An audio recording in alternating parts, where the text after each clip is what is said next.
જય શ્રી રામ. આપ સૌને હું આવકારું છું.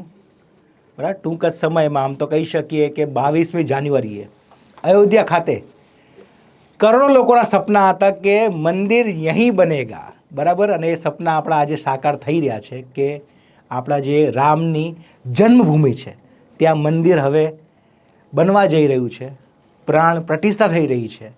તો આપણે બધા પણ એના ભાગ બની રહ્યા છીએ. હવે આ માત્ર એક મંદિર નથી મિત્રો, આ વિશ્વાસ છે, એકતાનું પ્રતીક છે. અને એવું ના સમજતા આ માત્ર હિન્દુઓ માટે છે. આ જે મંદિર બની રહ્યું છે એ ભારતીયો માટે છે. બરાબર, તો આપણે બધા જ એનો ભાગ બનીએ અને જ્ઞાન લાઈવ પણ આ દિવસનો ઉત્સવ અયોધ્યા જૈન તો નથી મનાવી શકતા, અત્યારે અહીંયા જ ગુજરાતમાં મનાવી રહ્યા છીએ. અને બધા જ મિત્રોને જો આપણે તો જ્ઞાન લાઈવમાં હોઈશું, જ્ઞાન મળે. તમારું જે સપનું છે એક સરકારી અધિકારી બનવાનું, ક્લેરિકલ સ્ટાફમાં તમારે જવું હોય, જીપીએસસી ક્લિયર કરવી હોય, તો અમે તમને હંમેશા પ્રોત્સાહન આપીએ છીએ. અને જ્યારે પણ કોઈ આવા ઊંચા બરાબર આપણે નાની એવી કોઈ રજા હોય કે કોઈ આપણે ઉત્સવ મનાવતા હોઈએ ત્યારે અમે આટલા એક્સાઇટેડ હોઈએ, તો આ તો ભાઈ અયોધ્યામાં પ્રાણ પ્રતિષ્ઠા છે, તો એ ઉત્સવ તો મનાવો બને જ છે.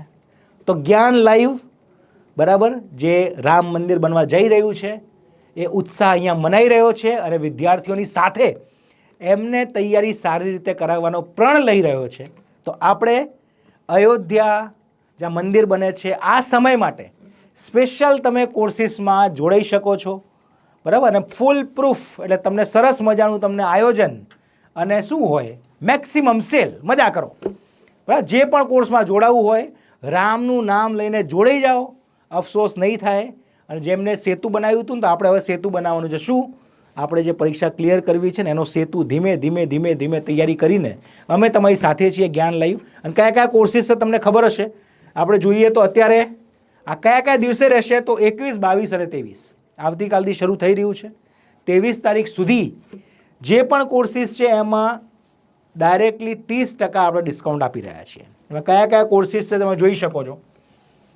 સીસી પ્રિલિમ્સમાં લેવું હોય, સીસી પ્રિલિમ્સ પ્લસ મેન્સમાં જવું હોય, સંશોધન અધિકારીમાં જવું હોય, એઈઆઈ છે, જીપીએસસી છે, જે પણ તમે તૈયારી કરતા હોય.